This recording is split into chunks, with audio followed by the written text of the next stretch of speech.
जानिए कैसे हुआ भीष्म पितामह का जन्म। दोस्तों, भीष्म पितामह का जन्म शांतनु और गंगा के मिलन से हुआ था। शांतनु और गंगा दोनों ही पिछले जन्म में स्वर्गलोक में थे और एक दूसरे को जानते थे और इंद्र की आज्ञा की वजह से ही उन्हें पृथ्वी पर जन्म लेना पड़ा था। फिर पृथ्वी पर गंगा के घाट पर मिलने पर उन्होंने शादी का फैसला किया। फिर गंगा गर्भवती हुई और भीष्म पितामह को जन्म दिया। भीष्म पितामह का जन्म होने के ठीक बाद गंगा वहां से चली गई। दोस्तों, शांतनु गंगा के प्रेम में इतने पागल थे कि वह राजी हो गए। गंगा उनकी पत्नी बन गई, जो पत्नी के तौर पर बहुत ही खूबसूरत और लाजवाब थी। फिर वह गर्भवती हुई और एक पुत्र को जन्म दिया। वह तुरंत बच्चे को लेकर नदी तक गई और उसे नदी में बहा दिया। दोस्तों, शांतनु को विश्वास नहीं हो रहा था कि उनकी पत्नी ने उनके पहले पुत्र को नदी में डुबो दिया। उनका हृदय फट रहा था, लेकिन उन्हें याद आया कि अगर उन्होंने वजह पूछी तो गंगा चली जाएगी।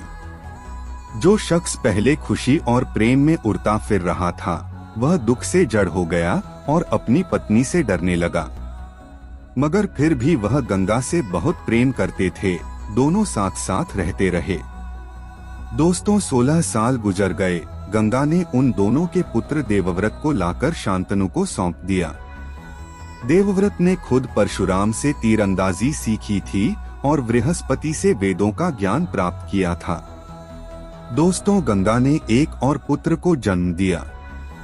वह बिना एक भी शब्द बोले जाकर बच्चे को नदी में डुबो आई। शांतनु पागल हो उठे। उनसे बर्दाश्त नहीं हो रहा था, मगर वह जानते थे कि उन्होंने एक भी शब्द कहा तो वह चली जाएगी। दोस्तों, दूसरे बच्चे, तीसरे बच्चे से लेकर 7वें बच्चे तक यह सिलसिला जारी रहा। शांतनु बुरी तरह आतंकित हो गए थे।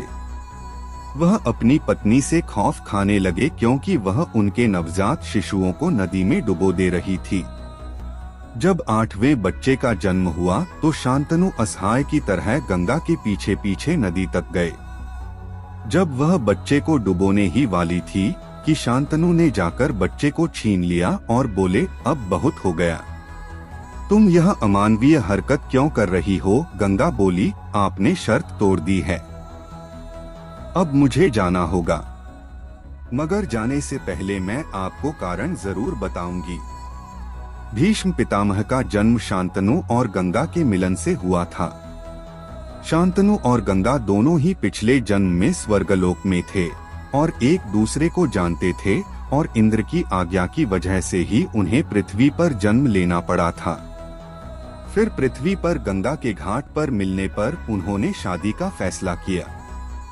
फिर गंगा गर्भवती हुई और भीष्म पितामह को जन्म दिया।